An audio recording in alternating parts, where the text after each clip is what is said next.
Qualquer imagem que você possa conceber do Criador não representa a sua verdadeira realidade. Qualquer nome ou forma que você possa lhe atribuir certamente não indicará seu verdadeiro nome ou forma. Lao Tse. Será que somos mesmo capazes de definir quem é Deus? O Criador da realidade que conhecemos caberia em 2000 páginas de um livro? Ou nos dogmas de algum culto? Deus na realidade se trataria daquele que nos ensinam por aí? Ou estaria muito além do que qualquer um poderia mensurar? Sou Rodrigo Santos e este é o canal Enciclopédia Cósmica.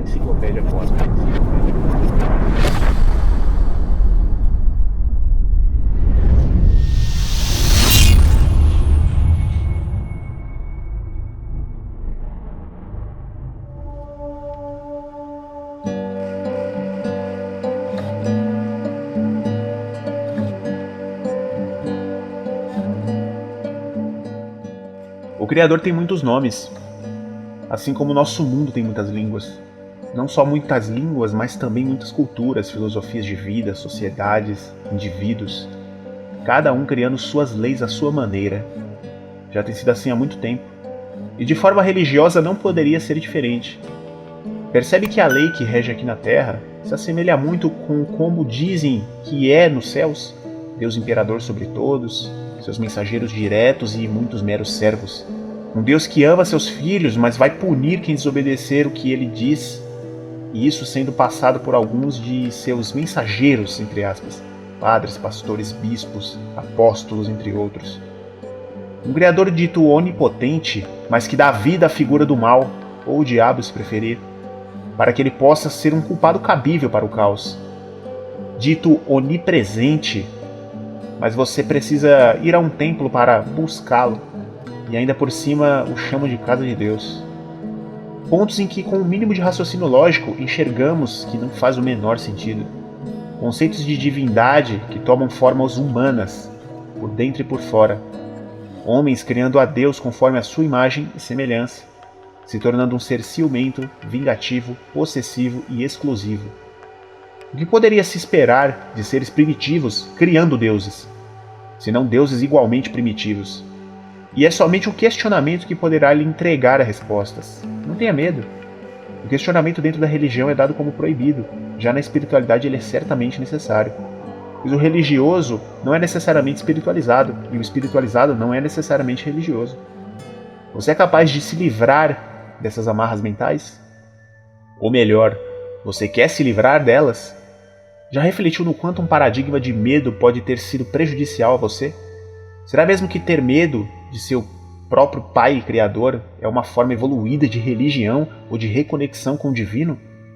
Porque não há outro motivo plausível para alguém permanecer escravo de um regime religioso, senão o medo. Medo que é alimentado pela ignorância das trevas. Só tem medo quem não conhece com o que está lidando. Conheça de verdade um obstáculo e saberá como contornar. Conheça-se e saberá como contornar qualquer obstáculo que seja. Somos escravos por não saber o quanto somos fortes, e por isso temos medos. E não me refiro somente ao medo da punição do Pai, mas também ao medo que nos impede de ir além. Aquilo que te faz pensar que somente o seu livro ou templo sagrado salva é o mesmo paradigma que te faz acreditar que qualquer outra vertente cultural e religiosa diferente da sua não pode ser válida. E por isso as divisões. Lutamos contra o que não conhecemos por não se conhecer. Logo, lutamos contra nós mesmos. É uma eterna briga interna que sempre se reflete afora. Portanto, se abra para o novo, leia e estude de tudo. Pois te digo que boa parte do maior dos conhecimentos e os mistérios do universo se encontram na união de cada uma dessas vertentes culturais, filosóficas, sabedorias, sempre transformadas com o tempo, mas nunca perdidas. Mas te digo que a chave da compreensão de tudo isso sempre esteve muito perto e muito acessível a todos, pois está dentro de cada um de nós. É aquela voz que fala com você e que às vezes só você pode compreender. É o caminho individual e solitário de cada um de nós para dentro. Vai cedo ou tarde entender que o Criador habita em tudo, pois ele se trata de tudo. Não há o que seja separado dele, dentro da menor partícula e ao mesmo tempo além da maior das galáxias. E perfeito como é. Você verá naquilo que está mais próximo de ti e perceberá aquilo que flui naturalmente com essa energia. Vai se encantar quando começar a perceber o que é toda essa realidade física, senão o divino materializando o seu saber. Pois conhecimento não tem forma se não for expresso. Quando toda essa sabedoria se expressa, ela toma uma forma, e quando ela cria duas ou mais formas, entre elas se dará algo chamado espaço. O movimento que essas criaturas fazem em relação umas às outras se chama tempo. Podemos ver hoje o andamento dessa obra divina, olhando para qualquer parte do céu, corpos celestes de imensa diferença de tamanho, cor, energia e distâncias, se orbitando em harmonia ou até colidindo em violência, gerando cada vez mais novos desenhos nos céus, novas luzes, novas vidas. E tudo isso chega a um ponto onde é impossível explicar com palavras. Te digo para seguir tua própria busca, seu coração dirá o que fazer. Nós pouco sabemos, vivendo assim, nessa realidade, nessa física, pouquíssimo sabemos, muito pouco. O que a gente sabe é lido de livros, são autores, terceiros que dizem, mas nada melhor do que as nossas próprias experiências. Que lugar lindo.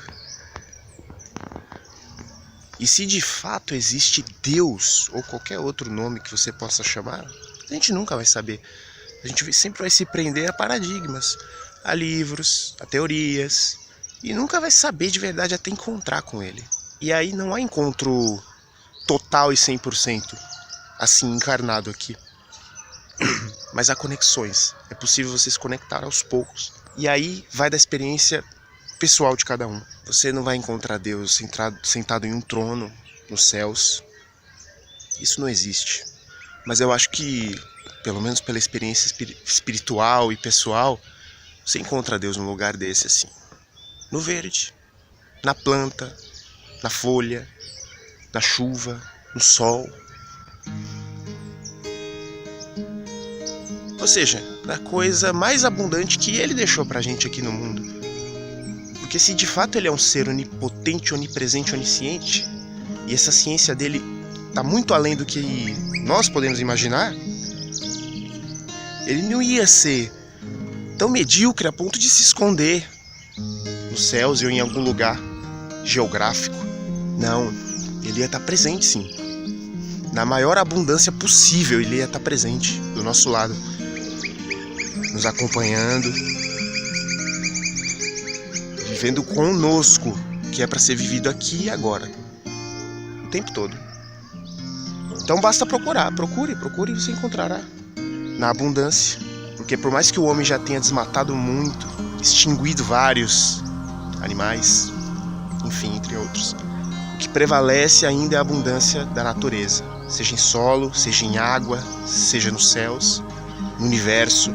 Então encontre, se conecte. Quer encontrar Deus? Conhece a ti mesmo. Esse é o primeiro passo. E aí quando você encontrar a paz interna, você se conectará com o que de externo te traz paz. Namastê. Namastê.